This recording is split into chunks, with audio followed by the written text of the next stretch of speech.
النقابة له الحق يقر أو ما يقر، ولكن إذا كانت هذه التوصيات قوية وبتمثل برأيي هموم كل المكاتب الهندسية، وهذه التوصيات مسلحة بأصوات المكاتب الهندسية، شاءوا أم أبوا بالنهاية بدهم يسمعوا. ممكن هذا الشخص يتغاضى مرة أو مرتين عن هموم المكاتب، ولكن إذا كانت هذه التوصيات صدقا صادقة وبتمثل الجميع حيستجيبوا. زي ما تفضل الأخ قبل شوي، الحقوق تنتزع بالإجماع. ما بصير إحنا نترك الهيئة المكاتب تعمل بشكل منفرد وبآخر سنتين أو ثلاثة نلوم هدول الأشخاص على سلبيتهم أو على عدم تحقيقهم لأي إنجاز. يفترض الأساس هذا الحق إلك وإلي وللجميع، ويجب أن نتعود أن حقوقنا نطالب فيها. للأسف هناك الكثير من القوانين لا نعلم فيها نهائيا.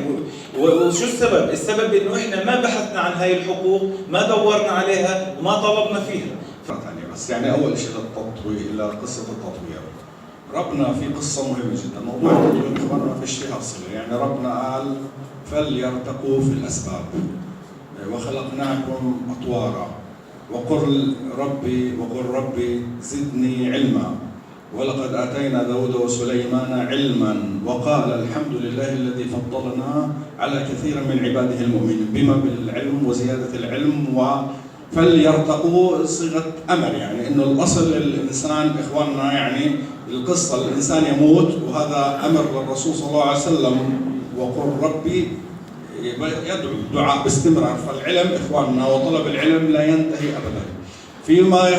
فيما يقول إحنا قصة الرأي لمجلس النقابة أم الرأي لهيئة المكاتب، للأسف إنه قرارات هيئة المكاتب توصيات، وهذا إجحاف. هل إحنا نقبل في هذا الإجحاف؟ طبعا لا. هل ممكن نصل لهذا المستوى اللي بيحكي فيه بكر؟ ما إحنا حكينا، قلنا لن نكون دكتاتوريين في القرار، قلنا رايحين نعمل كلوز لوب من 600 مكتب هندسي بنظام معين راح تنشئ الهيئة في التواصل مع مشان حين نواجه موقف. ما أنا بقول والله بواجه موقف من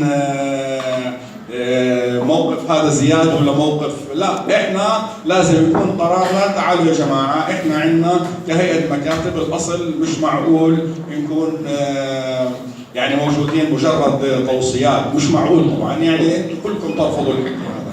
فهون راح نبعث للهيئه العامه 600 مكتب، عندنا اقتراح يا جماعه. اول شيء طبعا نتواصل مع مجلس النقابه انه يا جماعه ما بيصير الحكي، يعني في البداية يا أخي يعطونا 10% نتصرف فيهم فيما يختص على موضوع التأمين الصحي. لا، التأمين الصحي ولازمنا نعمل دورات تعليمية، ولازمنا كثير شغلات، ولازمنا برضه في إخواننا قصة العلاقات هاي قضية لا تستهون فيها في الرفع العلمي.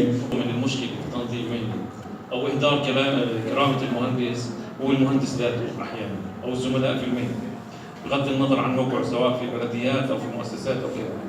يعني خلال جولاتنا في المحافظات الأسبوع الماضي شيء غريب جدا، يعني مهندس بلدي بيطلع على راديو محلي وبناشد المواطنين اللي بيطلب منك $2.50 على المتر ممكن يتوجه إليه أحل المشكلة بهالصراحة. هذا يعني مش عارف أنا شو طبيعته وشو إنسانيته وشو وضعه من باب المسؤولية، من باب المركز اللي هو فيه بيتعاطى مع زملائه في المهنة. شغلة كرامة المهندس معك، أنا يعني كرامة المهندس أولوية للجميع، وإحنا جميعنا أصحاب المكاتب ونعاني من نفس الوضعية ونفس نقول إذا الكلمة نصدق فيها المهاني أحيانا، ونفس الهموم ونفس المشاكل.